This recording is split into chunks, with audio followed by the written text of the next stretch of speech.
नमस्कार मित्रों। शहर में इन दिनों आप देखते होंगे कि बहुत से जमीन जायदाद को लेकर कुछ एक गिरोह जो सक्रिय हो गया है।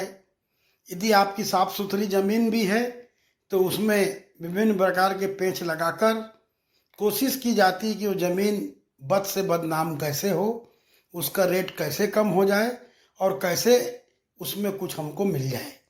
यह प्रयास पिछले कुछ दिनों से चल रहा है। खासकर सोशल मीडिया जब से आया, पोर्टल चलने लगा, तो कुछ लोग पत्रकारिता के आड़ पर ऐसा घिनौना कृत्य भी करने लगे हैं। उसका बहुत सा उदाहरण आपको मिलेगा जब आप शहर में देखेंगे कि आपको आसपास ऐसे बहुत से नजर आएंगे। अभी कुछ दिनों से सोशल मीडिया में एक मैग्नेटो मॉल के सामने की जमीन जो अश्विनी यादव जी की है, उसको लेकर कुछ विवाद पैदा करने की कोशिश की जा रही है। लगातार उनके द्वारा इस बात का प्रचार प्रसार किया जा रहा कि ये गलत ज़मीन है, शासकीय ज़मीन है, उस पर मकान बना लिया गया है। उसके लिए बाकायदा उनके कुछ दो लोगों के द्वारा कलेक्टेड में आवेदन भी दिए गया, जांच के लिए भी आवेदन लगाया गया, पर तय कर दिया जा रहा, अभी जांच नहीं हुई, कोई निर्णय नहीं हुआ कि ये ज़मीन का सीमांकन रोक दिया गया है, इस ज़मीन का फर्जी बाड़ा है। अरे भैया, पहले सब कुछ तय तो हो जान दो। यदि किसी को खुरचन पानी मिल जाए, कुछ दे दिया जाए, तो वो ज़मीन पाक साफ हो जाती है, और नहीं दिया जा रहा है तो उसे बस से बदनाम करो।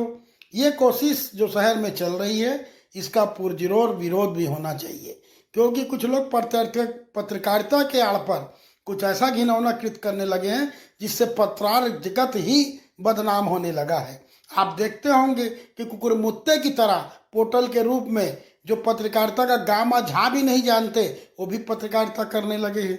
इससे जो हमारी पुरानी पत्रकारिता की जो प्रतिष्ठा थी, वो कहीं ना कहीं धूमिल हो रही है। प्रेस क्लब को भी, प्रेस जगत को भी, पत्रकार जगत को भी, जो सम्मानित पत्रकार हैं, उन्हें इसे संज्ञान में लेना चाहिए कि ऐसे कौन लोग हैं जो हमारे नाम पर, हमारे नाम के आड़ पर ऐसा घिनौना कृत्य कर रहे हैं। आप शहर में बड़े बड़े उद्योगपति, बड़े व्यवसायी, उनसे संपर्क करें, आपको दूध का दूध और पानी का पानी हो जाएगा। जब देखकर आपको आश्चर्यचकित लगेगा कि आज शहर में ऐसे तमाम गिरोह, मैं तो गिरोह बोलूँगा, कोई संकोच नहीं है, क्योंकि पत्रकारिता स्वच्छ, साफ और समाज को आईना दिखाने वाली होती है, गुमराह करने वाले नहीं। यदि आप इस पर जाएं और देखें और समझें तो आपको बहुत कुछ दिखेगा। बहुत से पत्रकार छोटे मोटे अधिकारियों को, उच्च अधिकारियों को ब्लैकमेलिंग करते हैं पत्रकारिता के आड़ पर, यहाँ तक कि उनका जन्मदिन आदि मनाकर वाहवाही लूटते हैं, और जब कोई बात आती है तो ढंग का सबको मिसयूज करके शासन और प्रशासन को बदनाम करने की एक नाकाम कोशिश की जाती है। मैं शहर के सभी बुद्धिजीवी पत्रकार, सोशल मीडिया के माध्यम से शहर के तमाम लोगों से निवेदन करता हूं कि ऐसा कृत्य जो भी करे, यदि हम सही हैं तो डरने की किसी से जरूरत नहीं, उसका खुलकर सामना करना चाहिए। यदि मैग्नेटो मॉल के सामने की जमीन शासकीय होगी, मैग्नेटो मॉल की जमीन यदि अवैध होगी, तो शासन प्रशासन तय कर देगा। उसमें आप सर्टिफिकेट दे रहे हैं कि नामांकन पर रोक लग गई, नामांतरण पर रोक गई, नया सीमांकन हो रहा है। अरे भाई, जो चीज़ का वहाँ कर रहे हैं उनको करिए, आपको कोई रोक नहीं रहा। आप बिल्कुल स्वतंत्र, देश के स्वतंत्र नागरिक, आप आवेदन लगाइए, उस पर सारी जांच कराइए।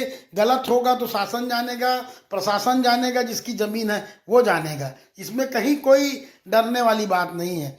ठीक इसी प्रकार से पहले कोई वीडियो बनाया जाता है, उस वीडियो को फिर डिलीट किया जाता है, फिर दूसरा वीडियो बनाकर भेजा जाता है, फिर उसको डिलीट किया जाता है। ऐसा कर करके ब्लैकमेलिंग बंद होना चाहिए। पत्रकारिता के आड़ पर जो घिनौना कृत्य हो रहा, उसका सबको विरोध करना चाहिए। मैं सोशल मीडिया के माध्यम से कहता हूं कि जहां कहीं भी इस प्रकार का कृत्य होता है, उसका खुलकर विरोध हो, क्योंकि आम लोगों को, और खासकर जो मध्य वर्ग का आदमी है या जिसकी ज़मीन अच्छी है, साफ सुथरी है, उसको दबाने की जो नाकाम कोशिश हो रही है, या उसका घिनौना प्रचार प्रसार जो किया जाता है, यह पूर्णतः गलत है, और इस पर भी आपराधिक मामला बनना चाहिए। आप स्वतंत्र हैं, प्रेस आपके पास है या पोर्टल के माध्यम से बना है, इसका ये मतलब नहीं है कि आप किसी को भी बदनाम कर दें। यदि वो जमीन गड़बड़ है तो आज तारीख तक आपने कम से कम उसको 10 बार सोशल मीडिया में दिखाया है, तो आज तारीख तक आपने किसी संबंधित उच्च अधिकारी का उसमें बयान क्यों नहीं दिखाया गया? आपने संबंधित जो जमीन में काबिज है, जो मालिक है, उसका फर्जी है, सही है, जो भी, उसका बयान क्यों नहीं दिखाया? उनसे पूछिए, उनकी राय लीजिए, और उसके बाद ये वो राय नहीं देता तो प्रशासन के पास जाइए, प्रशासन से राय लीजिए, तब तो कुछ होगा। ये जो ब्लैकमेलिंग करने की जो प्रवृत्ति चल रही है, इससे शहर का वातावरण दूषित हो रहा है, ये आप जान लीजिए। और गलत लोग को प्रश्रय मिल रहा, इसका परिणाम अच्छा नहीं है। शासन और प्रशासन इसको संज्ञान ले। देश विदेश की खबरों को देखने के लिए हमारे चैनल रोशनी न्यूज़ को सब्सक्राइब कीजिए और बेल आइकन दबाना ना भूलिएगा।